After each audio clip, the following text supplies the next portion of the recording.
Ada satu sebab saya akan terus ke booth Honda di Klim 2026 ni. Sebabnya saya nak tengok satu kereta yang sudah menghilang lebih 20 tahun. Dan hari ini, kereta itu kembali. Inilah Honda Prelude Serba Baru. Nama yang pernah menjadi antara model ikonik Honda satu ketika dulu. Dan selepas menghilang lebih 20 tahun, akhirnya ia muncul semula.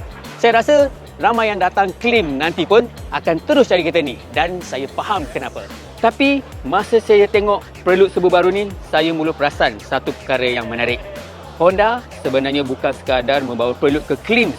Sebab bila saya mula melihat seluruh booth ni, satu tema yang menghubung hampir semua model yang dipamerkan. Ada City dan City Hatchback eHEV, Civic eHEV, HR-V eHEV, CR-V eHEV dan sekarang Prelude. Rupanya semua model ni adalah sebahagian daripada cerita yang sama, hybrid dan ride. Dan inilah tema utama Honda di Klim tahun ni. Selama ini bila sebut hybrid, ramai orang terus fikir satu benda, jimat minyak. Dan ya, itu memang salah satu kelebihannya. Tetapi Honda cuba tunjuk bahawa hybrid hari ini bukan sekadar tentang penggunaan bahan api.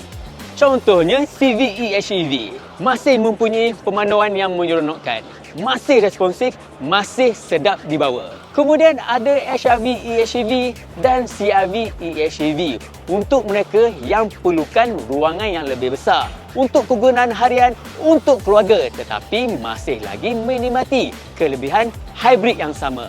Dan satu perkara yang ramai mungkin tak tahu, Honda sebenarnya sudah membangunkan teknologi hybrid selama lebih 22 tahun. Malah teknologi ini turut disokong oleh lebih 90 bilik pameran Honda di seluruh Malaysia. Jadi, bagi mereka yang sedang mempertimbangkan sebuah model hybrid, perkara itu pasti memberi lebih keyakinan. Dan sekarang saya rasa saya faham kenapa Prelude Serba Baru ni berada di tengah-tengah cerita ni. Bukan sekadar untuk mengimbau nostalgia, tetapi untuk menunjukkan bahawa teknologi hybrid Honda ini boleh hadir dalam pelbagai bentuk. Daripada sedan, SUV sehinggalah sebuah coupe sporty seperti Prelude Serba Baru.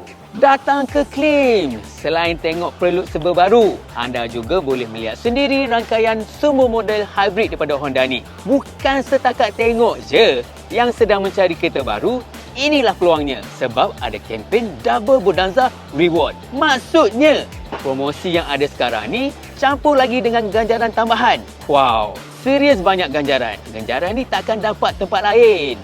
Datang ke Klim tu, datanglah ke sini ya.